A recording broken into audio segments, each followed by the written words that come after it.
So this creative soul flame never burns out. It might be an ember, but it never actually burns out. And we can actually cultivate it and bring it into a spark and bring it alive. So the aliveness comes through the body. As it first rises out of the lower centers and up, then it actually magnetically turns into a healing intelligence. So now we're working on those deeper wounds of shame.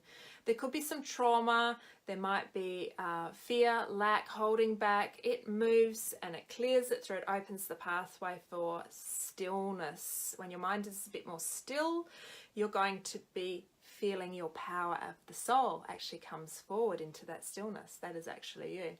So I actually will take you through practices that allow you to move towards that emotional charge so you can move through it and then continue up into the heart, into deeper love and connection with self, with others. This will be in your life, in your business. It actually activates the creative flow in you, and it takes away the overwhelm because it's clearing out all of that, and it comes into decisiveness, healing from any trauma, any past times that you've ever been shut down, you're afraid or you feel unsafe. Every time you feel that, that's going to dampen the fire. So I remember looking back at myself going through a really tough time for about 3 years, and that was like my marriage breakdown. And I felt lifeless. I actually felt like I was a hole inside my heart. There was nothing in there. Did not feel a single thing. It was just survival. And yes, externally you're doing things each day to get through, but there was just nothing. I felt dead, not one spark. I couldn't even feel there was a flame, but lo and behold, there was the ember and it was still there. Love to show you guys a photo of me, how I looked 3 years ago or 2 years ago compared to now. So it was through igniting, it was through unlocking, right, through the sexual organs, through the pelvis, through the hara, through the womb. So this is for men and women.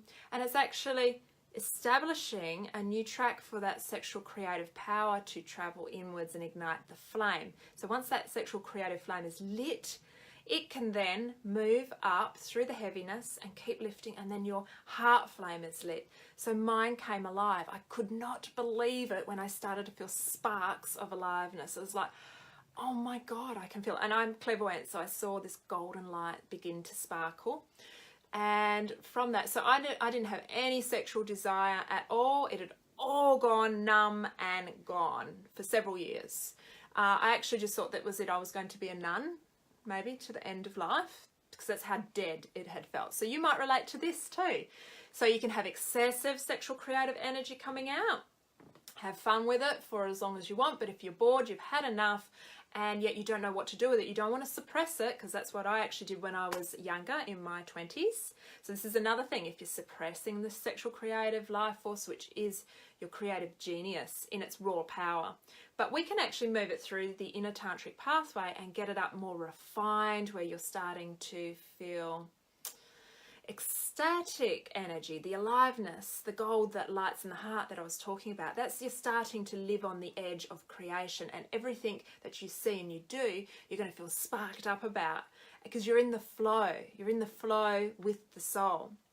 So it's always there no matter what you've gone through. So I'm talking here as an energy system that we work with, and it is in a very scientific, energetic, inner tantric pathway. Yes, it's connected in the sexual organs and the second chakra. Once it starts to come up from there and move through the body, you're going to start to feel a little more lighter in the gold spark, magnetic, new things, faster thinking, clearer, not staying in any heaviness, because you've actually found you more in your heart. You're not lost, because there is an aliveness moving through the body. And that's going to direct you and as guidance then. And the other side that starts to awaken from the heart is you truly haven't actually revealed yourself. You haven't fully, you've hidden it and tucked it away. Maybe no one's actually seen that part to you. The evolutionary life force, once it awakens, it brings it forward and it calls you forward to reveal all of yourself